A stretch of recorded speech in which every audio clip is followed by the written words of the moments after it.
കുട്ടികൾക്ക് വെറും 10 രൂപ മതി ഈ ഒരു ഫെസിലിറ്റി കംപ്ലീറ്റ്ലി എൻജോയ് ചെയ്യാനായിട്ട്. വെക്കേഷൻ ടൈമിൽ കുട്ടികളെ കൊണ്ടുവരാൻ പറ്റിയ ഒരു ചീപ്പ് ആൻഡ് ബെസ്റ്റ് പ്ലേസ് തന്നെയാണിത്.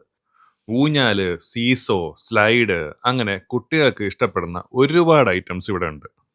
പേരൻസിനാണെങ്കിലും ഇവിടെ വന്ന് വെയിലൊന്നും കൊള്ളണ്ട. അത്യാവശ്യം നല്ല മരങ്ങളുടെ തണലുണ്ട്. ഇവിടെ എല്ലാം 10 രൂപയല്ല. ചില ആക്ടിവിറ്റീസിന് എക്സ്ട്രാ പൈസ കൊടുക്കണം. ഫോർ എക്സാമ്പിൾ ഈ ഒരു ടോയ് ട്രെയിനിലെ റൈഡിന് 100 രൂപ കൊടുക്കണം. അതുപോലെ തന്നെ അവരുടെ ഒരു ആക്ടിവിറ്റി സോൺ ഉണ്ട്. അവിടുത്തെ കാര്യങ്ങൾക്കൊക്കെ എക്സ്ട്രാ പൈസയാവും. കുട്ടികൾക്ക് കളിക്കാനായിട്ടുള്ള സോഫ്റ്റ് ടോയ് പ്ലേ ഏരിയ ഉണ്ട്. പിന്നെ ഒരു ഗെയിമിംഗ് സോൺ ഉണ്ട്. പിന്നെ അഡ്വഞ്ചർ ഒക്കെ ഇഷ്ടപ്പെടുന്നവർക്ക് അതിനായിട്ടുള്ള ഒരു ഏരിയ ഉണ്ട്.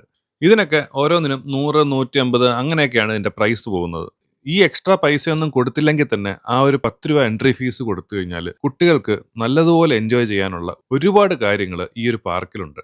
ഇതാണ് ട്രിവാൻഡ്രം ആക്കുളത്തുള്ള ആക്കുളം ടൂറിസ്റ്റ് വില്ലേജ്. അപ്പോൾ നിങ്ങൾ കുട്ടികളെ ഇവിടെ കൊണ്ടുപോയിട്ടില്ല എന്നുണ്ടെങ്കിൽ ഡെഫിനറ്റ്ലി കൊണ്ടുപോകേണ്ട ഒരു ഇടമാണ്. അവർക്ക് ഒരു ദിവസം സുഖമായിട്ട് എൻജോയ് ചെയ്യാൻ പറ്റിയ സ്ഥലം. റേറ്റ്സും വളരെ കുറവാണ്.